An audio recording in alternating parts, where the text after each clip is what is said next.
ദൈവത്തിൻ്റെ വചനത്തിൽ നാം വായിക്കുന്നു, നിങ്ങൾ എന്നെ തിരഞ്ഞെടുത്തതല്ല, ഞാൻ നിങ്ങളെ തിരഞ്ഞെടുത്തു.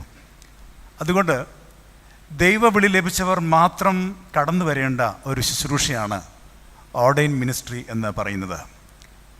ദൈവിക മർമ്മങ്ങളുടെ കാര്യവിചാരകർ എന്നുള്ള നിലയിൽ വിളിച്ച് നിയോഗിക്കപ്പെട്ടവരാണ് ഓരോ വൈദികരും.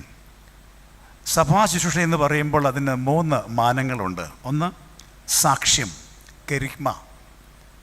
2 കൂട്ടായ്മ, കൊയിനോണിയ. 3 സേവനം, ഡയക്കോണിയ.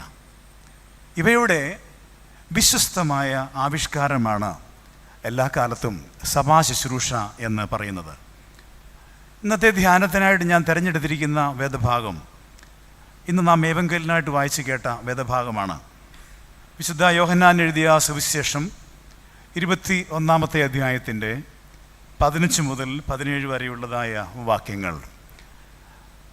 അവർ പ്രാതൽ കഴിച്ച ശേഷം യേശു ശിമോൻ പത്രോസിനോട്, യോഹന്നാൻ്റെ മകനായ ശിമോനെ, നീ ഇവരിലധികമായി എന്നെ സ്നേഹിക്കുന്നുവോ എന്ന് ചോദിച്ചു. അതിന് അവൻ, ഉവ്വ് കർത്താവേ, എനിക്ക് നിന്നോട് പ്രിയമുണ്ട് എന്ന് നീ അറിയുന്നുവല്ലോ എന്ന് പറഞ്ഞു. എൻ്റെ കുഞ്ഞാടുകളെ മേയ്ക്ക എന്ന് അവൻ അവനോട് പറഞ്ഞു. രണ്ടാമതും അവനോട്, യോഹന്നാൻ്റെ മകനായ ശിമോനെ, നീ എന്നെ സ്നേഹിക്കുന്നുവോ എന്ന് ചോദിച്ചു. അതിന് അവൻ, ഉവ്വ് കർത്താവേ, എനിക്ക് നിന്നോട് പ്രിയമുണ്ട് എന്ന് നീ അറിയുന്നുവല്ലോ എന്ന് പറഞ്ഞു. എൻ്റെ ആടുകളെ പാലിക്ക എന്ന് അവൻ അവനോട് പറഞ്ഞു. മൂന്നാമതും അവനോട്, യോഹന്നാൻ്റെ മകനായ ശിമോനെ, നിനക്ക് എന്നോട് പ്രിയമുണ്ടോ എന്ന് ചോദിച്ചു. എന്നോട് പ്രിയമുണ്ടോ എന്ന് മൂന്നാമതും ചോദിക്കാൻ പത്രോസ് ദുഃഖിച്ചു. കർത്താവേ, നീ സകലവും അറിയുന്നു, എനിക്ക് നിന്നോട് പ്രിയമുണ്ട് എന്നും നീ അറിയുന്നു എന്ന് അവനോട് പറഞ്ഞു. യേശു അവനോട്, എൻ്റെ ആടുകളെ മേയ്ക്കാം. Peter's pastoral and apostolic commission എന്നാണ് ഈ വേദഭാഗത്തെക്കുറിച്ച് പൊതുവെ പറയുന്നത്. ഉയർത്തെഴുന്നേറ്റ കർത്താവ് പത്രോസിനെ യഥാസ്ഥാനപ്പെടുത്തി ദൗത്യത്തിനായി നിയോഗിക്കുന്നതാണ് ഈ വേദഭാഗം. യേശുവും പത്രോസും തമ്മിലുള്ള സംഭാഷണം ദൗത്യത്തിന് പത്രോസിനെ സജ്ജമാക്കുന്നു. ഈ വേദഭാഗം സഭാ ശുശ്രൂഷയിൽ ഏർപ്പെട്ടിരിക്കുന്ന എല്ലാവർക്കും എല്ലാ കാലത്തും പ്രസക്തമായ വേദഭാഗമാണ്.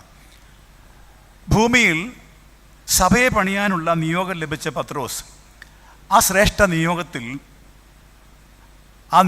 നിന്നും പിന്നോക്കം പോയതായി കാണുന്നു.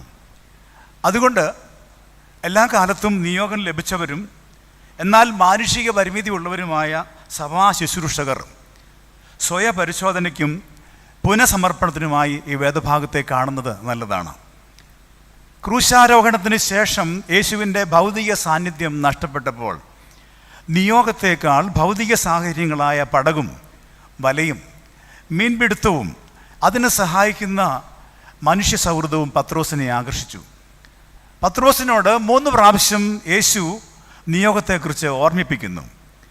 ഭൗതിക സാഹചര്യങ്ങൾ കുറച്ചും കൂടി മൂർത്തമാകുമ്പോൾ, പത്രോസേ, നീ നിയോഗത്തിൽ നിലനിന്ന് കുഞ്ഞാടുകളെ പാലിക്കണം, കർത്താവ് പത്രോസിനോട് ആവശ്യപ്പെടുകയാണ്.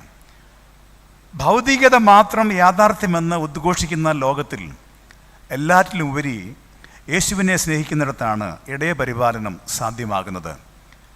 പട്ടത്വ ശുശ്രൂഷ കലവറ സ്ഥാനമാണ്, ദൈവകൃപയുടെ വിതരണക്കാരൻ്റെ സ്ഥാനം. ഈ വിതരണം സാധ്യമാകുന്നത് ദൈവത്തോടുള്ള വിശ്വസ്തതയാൽ മാത്രം. ശുശ്രൂഷയിൽ കൂടെ മാത്രമേ വലിയ ഇടയനോടുള്ള ഉത്തരവാദിത്വം നിർവഹിക്കാൻ കഴിയൂ. ഈ നിയോഗത്തെ 3 തരത്തിൽ കാണുവാൻ ഞാൻ ആഗ്രഹിക്കുകയാണ്. 1, ഈ നിയോഗം സൗരഭ്യം പരത്താനുള്ള നിയോഗമാണ്. സൗരഭ്യം പരത്താനുള്ള നിയോഗം. ഉയർത്തെഴുന്നേറ്റ കർത്താവ് തൻ്റെ അനുഗാമികൾക്ക് നിശ്ചയിച്ച യോഗ്യത യേശുവിനോടുള്ള സ്നേഹമാണ്. ചോദ്യം, നീ ഇവരിലധികമായി എന്നെ സ്നേഹിക്കുന്നുവോ? Do you love me more than these? നീ ഇവയിലധികമായി എന്നെ സ്നേഹിക്കുന്നുവോ? 2 പരിഭാഷയും ശരിയാണ്. എല്ലാറ്റിലും ഉപരി എല്ലാവരോടും ഉള്ളതിൽ അധികം സ്നേഹം യേശുവിനോടുണ്ടാകുമ്പോഴാണ് വാസ്തവമായി ഞാനും നിങ്ങളും ശുശ്രൂഷകരായിട്ട് മാറുന്നത്. യേശു സ്നേഹിച്ച ആടുകളെ ശുശ്രൂഷിപ്പാൻ തക്കവണ്ണമുള്ള സ്നേഹം പത്രോസിനുണ്ടോ എന്നുള്ളതാണ് ഇവിടുത്തെ പ്രസക്തമായ ചോദ്യം. രക്ഷകനെ തള്ളിപ്പറഞ്ഞ സന്ദർഭം ഒരുപക്ഷെ പത്രോസ് ഈ സമയം ഓർക്കുന്നുണ്ടാവാം. തള്ളിപ്പറയലിൻ്റെ അടിസ്ഥാനത്തിൽ ഇത് ചോദിക്കുമ്പോൾ തൻ്റെ ഉള്ളിലേക്ക് അത് ആഴ്ന്നിറങ്ങുകയാണ്. അത് പത്രോസിനെ അനുതാപത്തിലേക്ക് നയിക്കുന്നു. മറ്റുള്ളവരെക്കാൾ താൻ യേശുവിനെ സ്നേഹിക്കുന്നു എന്ന ഉത്ബോധം, തൻ്റെ ഹൃദയത്തിലുള്ളത് സകലതും അറിയുന്നു എന്നുള്ളതായ സമ്മതഭാവത്തിലേക്ക് പത്രോസിനെ നയിക്കുന്നതായിട്ടുള്ള സാഹചര്യം ഇവിടെ കാണുന്നു. സൗരഭ്യം പരത്താനുള്ള നിയോഗമാണ് പത്രോസിന് കർത്താവ് ആദ്യം നൽകുന്നത്. രണ്ടാമത്, ക്രിസ്തുവിൻ്റെ സൗരഭ്യവാസനയാകാനുള്ള നിയോഗം. ക്രിസ്തുവിൻ്റെ സൗരഭ്യവാസനയാകാനുള്ള നിയോഗം. പത്രോസ് യഥാസ്ഥാനപ്പെടുമ്പോൾ, തൻ്റെ നിയോഗം തിരിച്ചറിഞ്ഞപ്പോൾ, ഏറിയ മത്സ്യസമ്പത്തിനേക്കാളും സഹപ്രവർത്തകരെക്കാളും യേശുവിനെ സ്നേഹിക്കുന്നുവെന്ന് പ്രഖ്യാപിക്കുകയാണ്. ഈ പ്രഖ്യാപനം സുഗന്ധ തൈലം സൗരഭ്യം പരത്തുന്നത് പോലെ ഉത്തരവാദിത്വങ്ങളിലേക്ക് തന്നെ നയിക്കുന്നു. യേശുവിനോടുള്ള സ്നേഹം നിരാശർക്ക് പ്രത്യാശയാണ്, ധൈര്യഹീനർക്ക് ധൈര്യം നൽകുന്നതിനാണ്. യേശുവിൻ്റെ ദൗത്യം ഏറ്റെടുക്കണമെങ്കിൽ മറ്റെന്തിനേക്കാളും അധികം യേശുവിനെ സ്നേഹിപ്പാൻ കഴിയണം. ഇടയശ്രേഷ്ഠനായ ക്രിസ്തുവിനോടുള്ള സ്നേഹമത്രേ ഇടയ ശുശ്രൂഷയുടെ അടിസ്ഥാനം. യോഹന്നാൻ്റെ സുവിശേഷം 15-ാം അധ്യായം 5-ാം വാക്യത്തിൽ നാം വായിക്കുന്നു, ക്രിസ്തുവിൽ വസിച്ചിട്ടല്ലാതെ സ്വയമായി ഫലങ്ങളെ പുറപ്പെടുവിപ്പാൻ ആർക്കും കഴിയുകയില്ല. As is the clergy, so is the church എന്ന് പറയാറുണ്ട്. ഈ ഒരു ചിന്ത പൊതുവെ സഭയുടെ സ്വഭാവത്തെ വിളംബരം ചെയ്യുന്നതാണ്. ആടുകളുടെ ഗന്ധമുള്ള ഇടയനാകണം, ആടുകളെ പേർ ചൊല്ലി വിളിക്കുന്ന ഇടയനാകണം. ആടുകളുടെ വലിയ ഇടയനായ യേശുവിനെയാണ് ഓരോ വൈദികനും പ്രതിനിധാനം ചെയ്യുന്നത്. യേശുവിൻ്റെ സാന്നിധ്യമായിരിക്കാൻ വൈദികന് കഴിയുമ്പോഴാണ് ക്രിസ്തുവിൻ്റെ സൗരഭ്യ വാസനയാകുന്നത്. മാർത്തോമാ സഭയിലെ വൈദികർക്ക് എപ്പോഴും നല്ല ഒരു മാതൃകയായിരുന്നല്ലോ ബഹുമാനപ്പെട്ട EJ ജോർജ് അച്ഛൻ. അച്ഛൻ്റെ ചില അനുഭവങ്ങളും കുറിപ്പുകളും അതോടൊപ്പം സഭയിലും സമൂഹത്തിലും അച്ഛനെക്കുറിച്ച് പല ആളുകൾ എഴുതിയതായിട്ടുള്ള എല്ലാ ആർട്ടിക്കിളും കൂട്ടിച്ചേർത്ത് EJ ജോർജ് അച്ഛൻ സുവിശേഷത്തിൻ്റെ കാവൽ ഭടൻ എന്ന ഒരു പൗരോഹിത്യ അഭിനന്ദന വാല്യം അച്ഛൻ മരിക്കുന്നതിന് മുൻപ് പ്രസിദ്ധീകരിച്ചത് വായിക്കുവാനായിട്ടിടയായി. ആ പുസ്തകത്തിൻ്റെ 1-ാം ഭാഗം അച്ഛൻ്റെ മിനിസ്ട്രിയിൽ അച്ഛൻ്റെ ഓർമ്മകളും കുറിപ്പുകളുമാണ്. 2-ാം ഭാഗത്ത് അച്ഛനെ പരിചയപ്പെട്ട അനേക ആളുകളുടെ അനുഭവമാണ് അവിടെ എഴുതിയിരിക്കുന്നത്. ബഹുമാനപ്പെട്ട ഡോക്ടർ PG ജോർജ് അച്ഛനാണ് ഈ പുസ്തകത്തിൻ്റെ എഡിറ്റർ. ആ പുസ്തകത്തിൽ അഭിമന്യ നമ്മുടെ തീത്തോസ് തിരുമേനി തൻ്റെ ആശംസയിൽ ഒരു സംഭവം രേഖപ്പെടുത്തിയിരിക്കുന്നത് വായിക്കുവാനായിട്ട് ഇടയായി. ബഹുമാനപ്പെട്ട EJ ജോർജ് അച്ഛൻ ആദ്യമായി തൻ്റെ പട്ടമേറ്റ് ശുശ്രൂഷ നിർവഹിച്ചത് കുലശേഖരം ഇടവകയിലാണ്. അതോടൊപ്പം കോവില്ലൂർ, മേഴക്കോട് എന്ന 2 ഇടവകളുടെയും കൂടി അഡീഷണൽ ചുമതല അച്ഛനുണ്ടായിരുന്നു. അന്ന് സഭയിൽ KN ഡാനിയേൽ ഉയർത്തിവിട്ടതായ വിഘടനവാദം കൊടുമ്പിരിക്കൊണ്ടിരിക്കുന്നതായ കാലമാണ്. ഒരു ഞായറാഴ്ച ബഹുമാനപ്പെട്ട EJ ജോർജ് അച്ഛൻ കോവില്ലൂർ ശാലയം പള്ളിയിൽ കുർബാന അനുഷ്ഠിക്കാനായിട്ട് ചെന്നു. കുർബാനയ്ക്കുള്ള ഒരുക്കങ്ങളൊക്കെ നടത്തി കുർബാന ആരംഭിക്കുകയാണ്. അച്ഛൻ മദ്ബഹായിൽ നിന്ന് ശോഭ നിറഞ്ഞ ഒരാലയത്തിൽ വസിക്കുന്ന ആ ഗാനം പാടി കുർബാന ആരംഭിച്ചു. ഈ പാട്ട് മദ്ബഹായിൽ നിന്ന് ആരംഭിച്ചു തുടങ്ങിയതും സെയിം ടൈം കോൺഗ്രിഗേഷനിൽ നിന്ന് എന്തതിശയമേ ദൈവത്തിൻ്റെ സ്നേഹം എത്ര മനോഹരമേ എന്നുള്ള പാട്ട് തമ്പയറടിച്ച് ഒരു വലിയ ജനതതി ഉറക്കെ പാടി പള്ളിക്ക് പുറത്തേക്ക് ഇറങ്ങിപ്പോയ ഒരു സാഹചര്യമുണ്ടായി. പള്ളിയിൽ നിന്ന് ഏതാണ്ട് പകുതിയിലധികം ആളുകളും ഈ കൂട്ടത്തിൽ ഇറങ്ങിപ്പോയി. അച്ഛന് വളരെ മാനസികമായി സങ്കടം തോന്നി. എന്നാൽ ശേഷിച്ച ആളുകളെ കൊണ്ട് അച്ഛൻ വിശുദ്ധ കുർബാന പൂർത്തീകരിച്ചു. 50 കുടുംബങ്ങൾ മാത്രമുണ്ടായിരുന്ന ആ ഇടവകയിൽ നിന്നും 26 കുടുംബങ്ങൾ വിട്ടുനിന്നു. എന്നാൽ EJ ജോർജ് അച്ഛൻ പതിവൊന്നും തെറ്റിച്ചില്ല.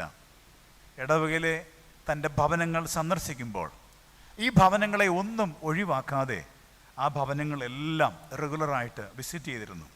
ആ ഭവനങ്ങളുടെ ആവശ്യങ്ങളെയൊക്കെ ചെന്ന് കണ്ട് അച്ഛൻ സംസാരിക്കുകയും അവരെയൊക്കെ കാണുകയും സുഖവും ക്ഷേമവും ഒക്കെ അന്വേഷിക്കുകയൊക്കെ ചെയ്തു.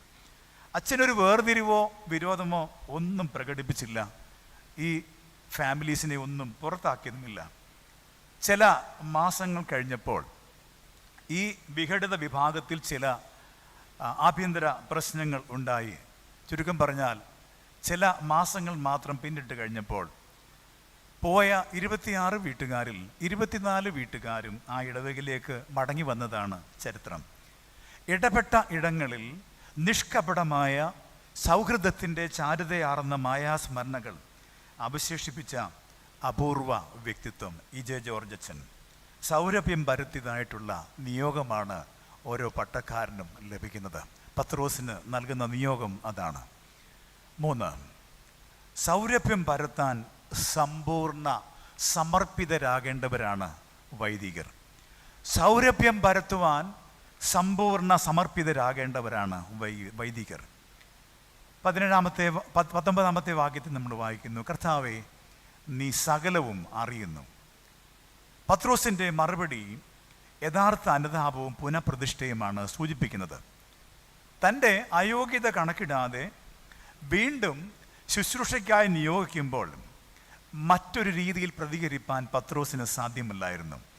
ശുശ്രൂഷയ്ക്കായി ദൈവം വിളിക്കുന്നതിൻ്റെ അടിസ്ഥാനം മാനുഷികമായ കഴിവല്ല, പിന്നെയോ ദൈവത്തിൻ്റെ കൃപ ഒന്ന് മാത്രമാണ്. യഥാസ്ഥാനപ്പെടുത്തുന്ന കർത്താവ് പത്രോസിന് നൽകുന്ന ആഹ്വാനം അനുഗമിക്കുക എന്നുള്ളതാണ്. സൗരഭ്യം പരത്തുവാൻ സമ്പൂർണ്ണ സമർപ്പിതരാകണം. അനുഗമിക്കുക എന്ന് ക്ഷണിക്കുമ്പോൾ ശിഷ്യത്വത്തിനായിട്ടുള്ള ആഹ്വാനമാണ് ഇവിടെ നൽകുന്നത്. നമുക്ക് വളരെ പരിചിതമാണല്ലോ ബോൺഹോഫറിൻ്റെ ദ കോസ്റ്റ് ഓഫ് ഡിസൈപ്ഷിപ്പിലെ വാചകം, when Christ calls a man he bids him come and die. ക്രിസ്തു ഒരുവനെ വിളിക്കുമ്പോൾ തന്നോടൊപ്പം മരിക്കുവാൻ വേണ്ടിയാണ് വിളിക്കുന്നത്. ക്രൂശിലേക്കുള്ള ആഹ്വാനം മുറിയപ്പെടാനുള്ളതാണ്. പൊടിഞ്ഞ് അപ്പമായി തീരാനും പിഴിഞ്ഞ് മുന്തിരിച്ചാറായി തീരുവാനുമുള്ള ആഹ്വാനം. എവിടെ മുറിവുണ്ടോ അവിടെ ജീവൻ്റെ തുടിപ്പുണ്ട്. മുറിയപ്പെടാത്തതൊന്നും ശുശ്രൂഷയായി തീരില്ല. എതിർപ്പുകളും പ്രയാസങ്ങളുമുള്ള ക്രൂശിൻ്റെ പാതയിലെ ശുശ്രൂഷ സ്വയമായി തിരഞ്ഞെടുത്ത് നിർവഹിക്കാവുന്ന ഒന്നല്ല, പിന്നെയോ ദൈവകൃപയാണ് നമ്മെ വിളിച്ച് അടുപ്പിക്കുന്നത്. അതുകൊണ്ട് ശിഷ്യത്വം കുരിശിൻ്റെ പാതയിലെ നിയോഗമാണ്. അത് വാഗ്ദാനത്തേക്കാൾ വെല്ലുവിളി നിറഞ്ഞതാണ്. ശിഷ്യത്വം നിർവഹിപ്പാൻ ശിക്ഷണം ആവശ്യമാണ്. ശിഷ്യത്വം നിർവഹിപ്പാൻ ശിക്ഷണമുള്ള ശിഷ്യനാകണം. ഡിസൈപ്പിൾഷിപ്പ്, ഡിസിപ്ലിൻ, ഈ 3 വാക്കുകളും ഒരുപോലെ ചേർന്ന് പോകേണ്ടതാണ്. ശിഷ്യത്വം എന്ന് പറയുന്നത് ജീവിത അവസാനം വരെ തുടരേണ്ടതായിട്ടുള്ള യാത്രയാണ്. ശിഷ്യത്വം എന്ന് പറയുന്നത് സ്വയത്തിൽ നിന്നും ക്രിസ്തുവിലേക്കും ക്രിസ്തുവിനോടുകൂടെ ലോകത്തിലേക്കുമുള്ള പ്രയാണമാണ്. മരണം കൊണ്ടും ദൈവത്തെ മഹത്വപ്പെടുത്തുവാനുള്ള നിയോഗമാണ് പത്രോസിന് കർത്താവ് ഇവിടെ നൽകുന്നത്. നല്ല ഇടയൻ ആടുകൾക്ക് വേണ്ടി തൻ്റെ ജീവനെ കൊടുക്കുന്നു. പത്രോസ് അപ്പോസ്തലൻ ചരിത്രം പറയുന്നത് മരിക്കുന്നത് തലകീഴായി ക്രൂശിക്കപ്പെട്ടാണ്. റോമിൽ പത്രോസ് അപ്പോസ്തലൻ തലകീഴായി ക്രൂശിക്കപ്പെടുമ്പോൾ തൻ്റെ ജീവിതയാത്രയിൽ തന്നെ വിളിച്ച ക്രിസ്തുവിന് പൂർണ്ണമായി സമർപ്പിക്കുകയായിരുന്നു. തികഞ്ഞ സ്നേഹം മരണഭയത്തെ പോലും പുറത്താക്കുന്നു. കുന്നംകുളത്തിൻ്റെ പാട്ടുകാരൻ എന്നറിയപ്പെടുന്ന വ്യക്തിത്വമാണ് PV തൊമ്മി ഉപദേശി. ആർത്താറ്റ് കുന്നംകുളം ഇടവക അംഗം. 1881 ജനനം. പ്രാഥമിക വിദ്യാഭ്യാസത്തിന് ശേഷം 4 വർഷം തൊമ്മി ഉപദേശി ഒരു അധ്യാപകനായി സേവനമനുഷ്ഠിച്ചു. എന്നാൽ തൻ്റെ നിയോഗം സുവിശേഷ വേലയാണെന്ന് അദ്ദേഹം തിരിച്ചറിഞ്ഞപ്പോൾ അധ്യാപന ജോലി ഉപേക്ഷിച്ച് സുവിശേഷ വേലയ്ക്കായിട്ട് അദ്ദേഹം ഇറങ്ങിത്തിരിക്കുകയാണ്. കാലം ചെയ്ത തീത്തോസ് ദ്വിതീയൻ തിരുമേനി, മെത്രാപ്പൊലീത്ത തിരുമേനി അദ്ദേഹത്തെ തൃശ്ശൂരെയും പെരുമ്പാവൂരിലെയും സുവിശേഷകനായിട്ട് സഭയായിട്ട് നിയോഗിച്ചു. മാരാമൺ കൺവെൻഷനിൽ അക്കാലത്ത് തമിഴ് പ്രസംഗം നടത്തുന്ന ആൾക്കാരുടെ പരിഭാഷ നടത്തുവാനായിട്ട് നിയോഗിക്കപ്പെട്ടതായ വ്യക്തിയും കൂടിയായിരുന്നു ബഹുമാനപ്പെട്ട തൊമ്മി ഉപദേശി. മാരാമൺ ഗായക സംഘത്തിൻ്റെ ഭാഗമായിട്ട് അദ്ദേഹം ധാരാളം പാട്ടുകൾ പാടിയിട്ടുണ്ട്, പാട്ടുകൾ രചിച്ചിട്ടുണ്ട്. ഏതാണ്ട് 145ഓളം പാട്ടുകൾ എഴുതിയ വ്യക്തിത്വമാണ് PV തൊമ്മി ഉപദേശി. അദ്ദേഹത്തിൻ്റെ ഗാനങ്ങൾ പാടാത്തതായിട്ടുള്ള ഒരു ക്രിസ്തീയ ഭവനം പോലും കേരളത്തിലില്ല.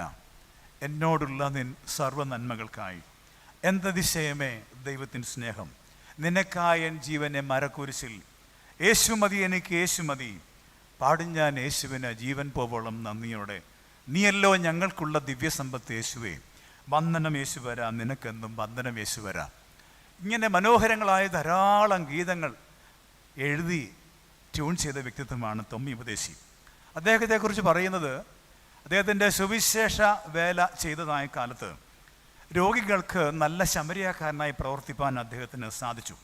പ്രത്യേകിച്ചും ആ കാലത്ത് ടൈഫോയിഡ്, കോളറ, വസൂരി എന്ന രോഗങ്ങളൊക്കെ വളരെ ഉണ്ടായിരുന്ന ഒരു കാലത്ത് അങ്ങനെയുള്ള രോഗികളെ സന്ദർശിച്ച് അവർക്ക് ആശ്വാസം പകർന്നു കൊടുക്കുന്ന ഒരു നല്ല രീതി അദ്ദേഹത്തിന് ഉണ്ടായിരുന്നു. 1919 ജൂലൈ മാസം 10-ാം തീയതിയാണ് തൊമ്മി ഉപദേശി മരിക്കുന്നത്. മരിക്കുമ്പോൾ വയസ്സ് 38 വയസ്സ് മാത്രമേ പ്രായമുള്ളൂ. കോളറ പടർന്നു പിടിച്ചതായ ആ കാലത്ത് അങ്ങനെയുള്ളവരെ ശുശ്രൂഷിച്ച് തൊമ്മി ഉപദേശിക്കും കോളറ പിടിപെട്ടു. അങ്ങനെ കോളറ ബാധിതനായിട്ട് അദ്ദേഹം മരിക്കുകയാണ്. താൻ രോഗിയായി മരിക്കും എന്ന് അദ്ദേഹത്തിന് ഏതാണ്ട് ഉറപ്പ് ലഭിച്ചപ്പോൾ അദ്ദേഹം മനസ്സിൽ ദൈവത്തോട് ഒരു ചോദ്യം ചോദിച്ചു. എന്നോടുള്ള സർവ്വ നന്മകൾക്കും ഞാൻ എന്ത് പകരം നൽകണം? എന്നോടുള്ള നിൻ സർവ്വ നന്മകൾക്കായി എന്തു ചെയ്യേണ്ടു നിനക്ക് യേശു വരാ? ചോദ്യം കർത്താവിനോട് ചോദിക്കുകയാണ്. ആ പാട്ടിൽ തന്നെ അദ്ദേഹം അതിൻ്റെ ഉത്തരം കണ്ടെത്തി. മഞ്ഞിടത്തിൽ അടിയാർ ജീവിക്കും നാളെന്നും വന്ദനം ചെയ്യും തിരുനാമത്തിന്. എന്നോടുള്ള ഉപകാരങ്ങൾക്ക് ഞാൻ നിനക്ക് എന്ത് പകരം നൽകും? മഞ്ഞിടത്തിൽ അടിയൻ ജീവിക്കുന്ന നാളൊക്കെയും നിനക്ക് വന്ദനം ചെയ്യും എന്ന് അദ്ദേഹം പാട്ടിൽ കൂടെ തന്നെ മറുപടി പറയുകയാണ്.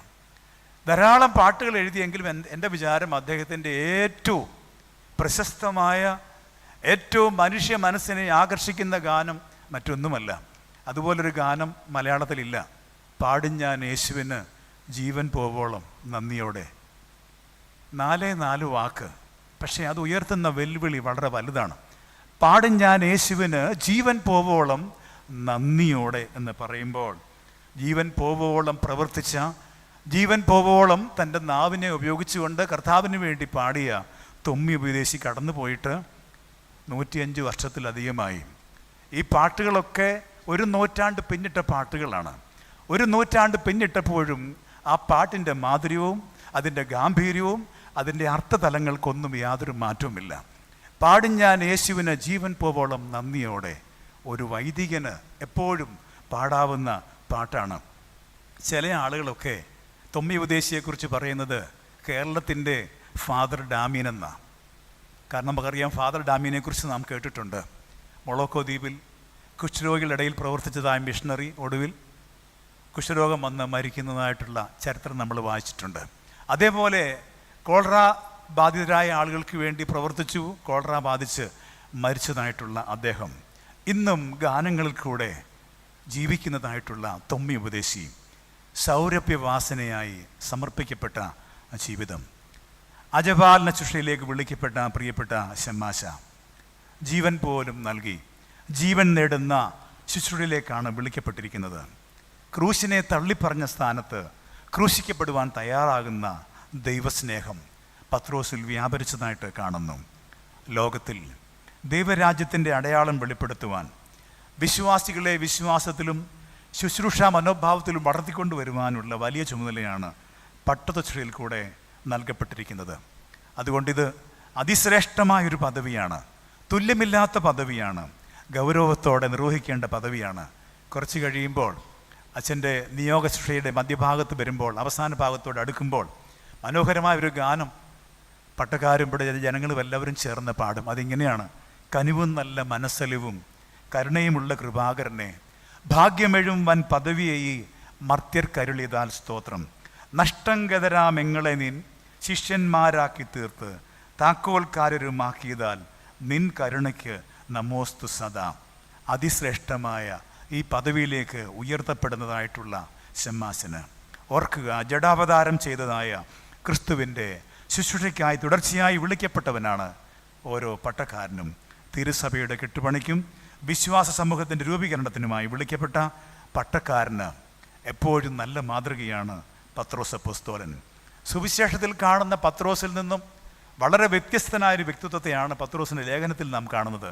വളരെ ശക്തനായ സുവിശേഷത്തിൻ്റെ മുന്നണി പോരാളിയായി നിൽക്കുന്ന പത്രോസിനെ അവിടെ കാണുവാനായിട്ട് സാധിക്കും. ഞാൻ അവസാനിപ്പിക്കട്ടെ. ബലഹീനനായ പത്രോസിനെ പാറ പോലെ ഉറപ്പുള്ള അപ്പോസ്തലനാക്കി മാറ്റിയ ക്രിസ്തുവിൻ്റെ സാന്നിധ്യം പ്രിയപ്പെട്ട നിതിൻ ഷമ്മാസിനെ ശക്തീകരിക്കട്ടെ.